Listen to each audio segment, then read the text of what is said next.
m'a demandé d'aborder dans ces colloques un sujet très vaste et donc difficile à cerner. Ni plus ni moins la pensée d'Abdelkrim. Vaste parce qu'on peut dire sur ce sujet beaucoup de choses et difficile à cerner parce que les idées d'Abdelkrim sur différents sujets ne se trouvent pas rassemblées nulle part, mais sont éparpillées ici et là depuis qu'il fit à notre connaissance sa première prise de position en 1915 jusqu'à ses dernières déclarations avant sa mort au Caire le 6 février 1963. Nous allons néanmoins nous centrer sur les idées d'Abdelkrim au cours de la période qui va jusqu'à la fin de la guerre du Rif, sans pour autant manquer de nous référer, ne serait-ce que très brièvement, à quelques traits de sa pensée pendant son exil au Caire de 1947. Nous pouvons constater que maintes fois les idées d'Abdelkrim trouvent davantage leur expression dans le fait que dans le mot. La première manifestation publique de la pensée d'Abdelkrim que nous la trouvons dans les déclarations qu'il fit le 15 août 1915 au capitaine Siste, lorsque ce dernier le questionna à propos de son activité anti-française au cours de la Première Guerre mondiale, qui pourrait se retourner un jour contre l'Espagne. Ce qui préoccupait les autorités espagnoles, bien entendu, était surtout qu'un jour ça pouvait, c'est-à-dire c'est une manifeste anticoloniale, que dont un jour ça peut se retourner contre la puissance colonisatrice qui occupe justement, ou qui prétend occuper la partie nord. Les autorités espagnoles ne se trompaient pas lorsqu'ils voyaient dans les déclarations d'Abdelkrim un réquisitoire contre le colonialisme et une plaidoirie pour l'indépendance du Rif. J'ai appelé ces déclarations le premier manifeste anticolonial d'Abdelkrim, dont je voudrais vous faire part de certains propos révélateurs de sa pensée. Bon, ça, il est fait devant le capitaine. Ça, c'est tout tiré des archives espagnoles. Je tiens à le dire que ce que je vais dire ici, c'est foncièrement tiré des archives espagnoles, concrètement de l'Archivo General Militar de Madrid, où se trouve toute la documentation concernant Abdelkrim, il est vraiment très complet. Et puis il y a aussi, en complément de tout ce qui concerne le mouvement rifin, à Paris, dans le papier d'Abdelkrim, parce que quand les Français se sont emparés de la personne d'Abdelkrim, Abdelkrim a préféré se rendre aux Français qu'aux Espagnols, comme vous savez, et pour cause, il avait raison de le faire, parce que, bon, si les Espagnols avaient pris, peut-être il l'aurait fusillé. Donc c'était les militaires vraiment qui voulaient une revanche contre Abdelkrim. Donc alors quand les Français sont emparés de lui, enfin il s'est rendu aux Français, les Français sont emparés de ce qui étaient les documents d'Abdelkrim, qu'on appelle les papiers d'Abdelkrim, qui se trouvent aux archives de Quai d'Orsay, actuellement à la Courneuve, les archives diplomatiques. C'est très complet, il y a plusieurs volumes de ces fameux papiers d'Abdelkrim, que j'ai déjà consultés il y a des années pour ma thèse de doctorat. Mais bon, ici, ça se trouve aux archives espagnoles. Alors, je vais vous dire quelques de ces déclarations devant le capitaine Siste le 15 août 1915. Bon, la déclaration, il dit, c'était une conversation informelle, mais que le capitaine Siste a profité pour, après, dire comment les idées d'Abdelkrim étaient dangereuses, jusqu'à quel point étaient dangereuses. Donc, qu'il déteste le français et qu'il cherche donc à le combattre par tous les moyens. Qui souhaite la grandeur du peuple musulman et aspire à l'indépendance du Rif non occupé. Que le parti des jeunes turcs œuvre au soulèvement de tout l'islam contre les alliés. Que la première tâche à accomplir sera l'établissement dans la zone non occupée d'un Marzen qui pourra, une fois établi, négocier avec l'Espagne. Qu'il considère que l'occupation de Beni Urriague, dont c'était sa tribu, par l'Espagne serait la mort de son peuple, et il s'opposera à elle, et que l'Espagne doit se contenter de la partie occupée et renoncer au reste. Donc, il ne fait pas opposition à que l'Espagne continue à occuper la partie déjà occupée, mais ce n'est pas question d'aller avancer vers le centre du Rif et occuper surtout sa tribu. Donc, au début, c'est une indépendance qui se limite un peu les Rifs non occupés. Donc, sa tribu était vraiment le cœur de cette Rif non occupée, le Rif central. Et on peut dire donc que de cette période, l'axe de sa pensée tournait déjà autour de l'idée d'indépendance. C'était vraiment pour moi, c'est pour ça que le livre que j'ai consacré à Abdelkrim s'appelle La lutte pour l'indépendance. Parce que vraiment c'était l'idée centrale de sa pensée. C'est l'idée de l'indépendance. Pas question de se soumettre au grand pouvoir étranger. Pas question. Donc, et là, il est resté fidèle, il est demeuré fidèle toute sa vie durant. Malgré l'affrontement avec l'Espagne que nous venons de mentionner et qui se traduit par son emprisonnement pendant un mois dans l'une des forteresses de Melilla, Abdelkrim poursuit néanmoins sa coopération avec les Espagnols, espérant toujours que l'Espagne pourrait contribuer au développement économique et à la modernisation et transformation des structures archaïques du Maroc. Mais que se contenterait de ça, mais qu'il ne l'aurait pas occupé parce que ce qu'ils ont payé, c'était une occupation militaire. Toute collaboration avec l'Espagne, d'accord, collaboration dans tous les domaines, mais pas occupation militaire. Ça était vraiment net sur cette question. Deux autres éléments fondamentaux de la pensée d'Abdelkrim. Je vais un peu, parce qu'il faut dire que pour moi, parler d'Abdelkrim, c'est un sujet, comme j'ai dit au début, tellement vaste, je pourrais dire tellement de choses, alors j'ai essayé de me centrer sur certains éléments. Certains éléments que j'ai déjà développés dans mes publications, donc c'est vraiment pas, pour ceux qui m'ont lu, vous n'avez pas découvert rien de nouveau de ce que je vais dire, hein, je m'excuse. Bon. D'autres éléments fondamentaux dans la pensée d'Abdelkrim que nous tenons à souligner, c'était son attachement aux vertus de l'éducation, pour émanciper son peuple, et son immense curiosité intellectuelle. Pour ce qui concerne le premier, il exprimait ainsi son enthousiasme et dévouement lorsqu'il exerçait le métier de professeur dans une école primaire que les Espagnols avaient ouverte pour les fils de Marocains à Melilla. C'était Al-Madrasa al-Ibtidaïya, que c'était ce que les Espagnols appelaient l'école indigène. Voilà, où il enseignait à un moment donné, il enseignait l'arabe et le Coran. Je vous signale qu'à cette époque, lorsqu'il enseignait, il a eu justement un accrochement, ça j'ai trouvé dans les archives espagnoles, un accrochement avec quelqu'un de la famille de Chadli, qui était un homme qui avait travaillé pour Bourg-Marin et que par la suite est devenu un opposant, c'est-à-dire un résistant rifin qui a rejoint le mouvement de résistance rifin. Mais à un moment donné, il avait été collaborateur de Bourg-Marin. Bon, alors Chadli l'attaquait Abdelkrim, à un moment donné, il l'attaquait même agressé physiquement à Melilla. Parce qu'il a dit qu'il était un collaborateur de chrétien, parce qu'il travaillait justement dans cette école. Alors il y a justement Mohamed Asmani el-Rato qui l'a défendu. Il est sorti c'est pour ça qu'il y avait quand même certains liens d'amitié d'Abdelkrim. Il était reconnaissant à el-Rato, le chat donc, el-Rato, parce qu'il est sorti en sa défense. Il a dit attention.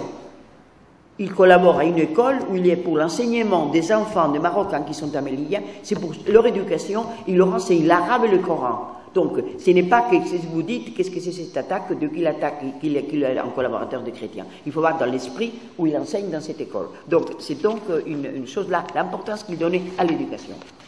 Alors justement, à ces propos, il y a ces mémoires-là, dont maintenant vous avez parlé ce matin, c'est justement la traduction des Zemmouri, et c'est un morceau qui est déjà cité par Germain Ayache dans Les origines de la guerre du Rif, et que j'ai trouvé révélateur justement de l'importance qu'il donnait à l'éducation, à Abdelkrim.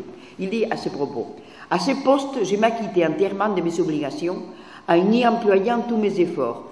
J'étais à cette époque plein d'enthousiasme et d'espoir. Aussi, j'inaugurais que le plus grand bien de ce projet d'école si généreux qui représentait à mes yeux la seule action digne des nations civilisées à l'égard des hommes et le moyen le plus honorable pour elles de se concilier la sympathie et l'action de façon à faire régner la concorde, à promouvoir l'amitié entre les nations et à rapprocher les peuples. » C'est magnifique. Je trouve dans le... Voilà, vous avez eu l'occasion de le voir là justement, et c'est magnifique, c'est-à-dire ce sont des propos qui tiennent vraiment, qui sont très révélateurs justement de l'importance qu'il donnait justement à l'éducation, pour améliorer le peuple, pour les rendre pour le progrès du peuple.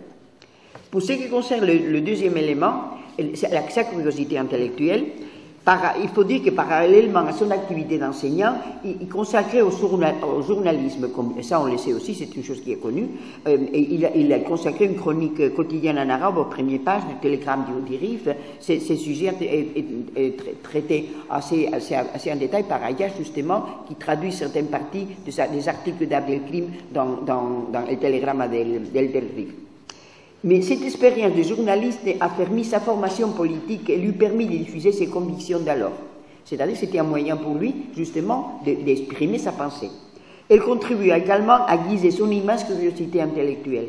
De son métier de journaliste lui va sa passion d'être informé de tout ce qui arrivait en Europe et dans le monde. Il était parfaitement au courant, justement, de ce qui s'est passé. Il tenait vraiment à être très bien informé. Il était abonné à de nombreux journaux et magazines.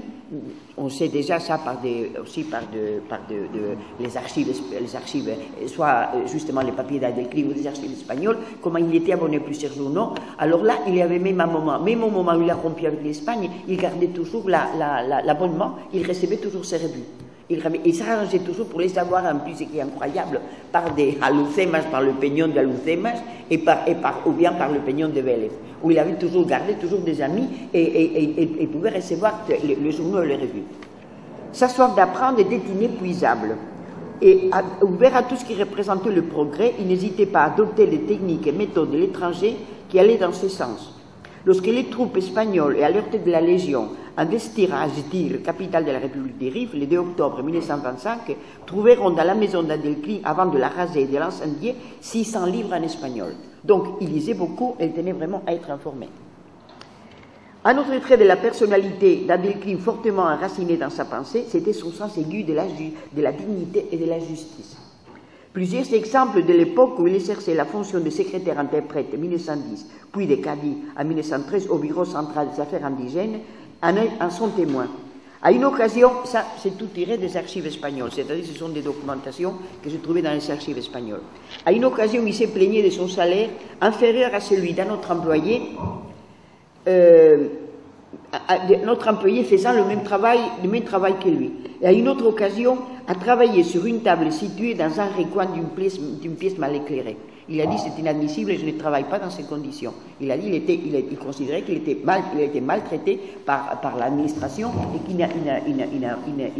n'acceptait pas de travailler dans ces conditions. Il affirmait que pour en finir avec la corruption, il y a beaucoup de choses qu'il disait aux Espagnols, pour finir avec parce que la justice, la justice marocaine c'était pareil, c'est-à-dire la justice du Marzin, disons à l'époque, c'était d'une corruption énorme, c'est-à-dire que on obtenait l'acquittement ou non-acquittement en fonction de l'argent qu'on donnait au cadi. Mais la justice espagnole était également corrompue, bien entendu. Alors il disait, pour finir avec la corruption qui faussait les jugements et les sentences, il fallait commencer pour rémunérer correctement le juge chargé de les émettre, afin qu'il puisse bénéficier d'une véritable indépendance économique. Ce qu'Adelclin demandait, c'était en fait une moralisation de la fonction publique. C'est énorme à l'époque, c'est-à-dire de demander ça, ça prouve déjà quel était son esprit. Nous connaissons encore d'autres anecdotes de cette période d'Adelclin à Melilla qui montrent son sens aigu de la dignité et de la justice. Ainsi, en 1910, il manque à porter plainte pour discrimination raciale. Ça, je le mets entre guillemets, parce qu'à l'époque, parler de discrimination raciale n'existait pas. Mais enfin, disons, à temps postérieur, c'est-à-dire, on appellerait ça discrimination raciale. Il était habitué d'un café de Melilla très connu qui s'appelle le Café Marina. Il s'y rendait un jour en compagnie de 3 autres Marocains, correctement habillés et jouissant d'une certaine autorité. Au moment de régler leur bière et leur café, Adelclin s'étonna d'une addition plus élevée que pour les autres clients. On lui répondit alors que c'était pour éviter l'entrée des moros. Adelclin, homme de loi, s'indigna devant la justice et annonça son intention de traduire le patron du café devant les tribunaux.